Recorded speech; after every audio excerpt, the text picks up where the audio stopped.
নতুন ইতিহাস রচনা করলেন বলিউড বাদশাহ শাহরুখ খান। প্রথম ভারতীয় অভিনেতা হিসেবে মেট গালায় অভিষেক হলো তার। নিউ ইয়র্কের মিউজিয়াম অফ আর্ট কস্টিউম ইনস্টিটিউটের ঐতিহ্যবাহী এই ফ্যাশন ইভেন্টে শাহরুখ হাঁটলেন গায়ে কালো স্যুট, পরনে কোমরবন্ধ, কালো সিল্কের শার্ট এবং টেলকোট, হাতে ঘড়ি, সেই সঙ্গে 2 হাতের আঙ্গুল ভর্তি গয়না, বুকের কাছে ঝুলছে হার এবং pendant.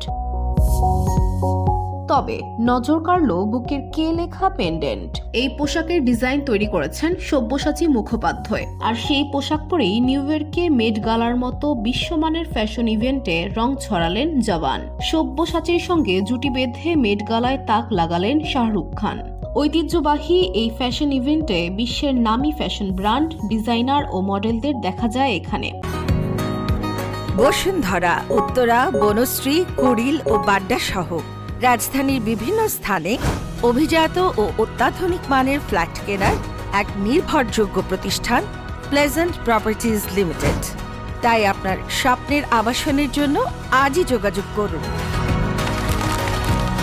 Pleasant properties limited, where destiny matures eventually. গত বছর সব্যসাচী মুখোপাধ্যায়ের ডিজাইন করা শাড়িতে মেট গালার রেড কার্পেটে বাজিমাত করেছিলেন আলিয়া ভাট। আর এবার মেট গালার রেড কার্পেটে প্রথম ভারতীয় পুরুষ হিসেবে ইতিহাস তৈরি করলেন বাদশাহ।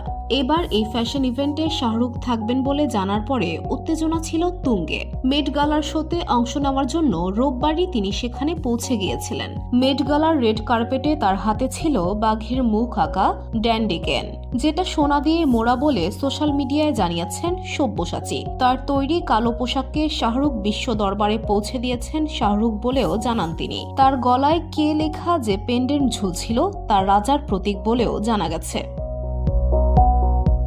VOD Bangla news desk.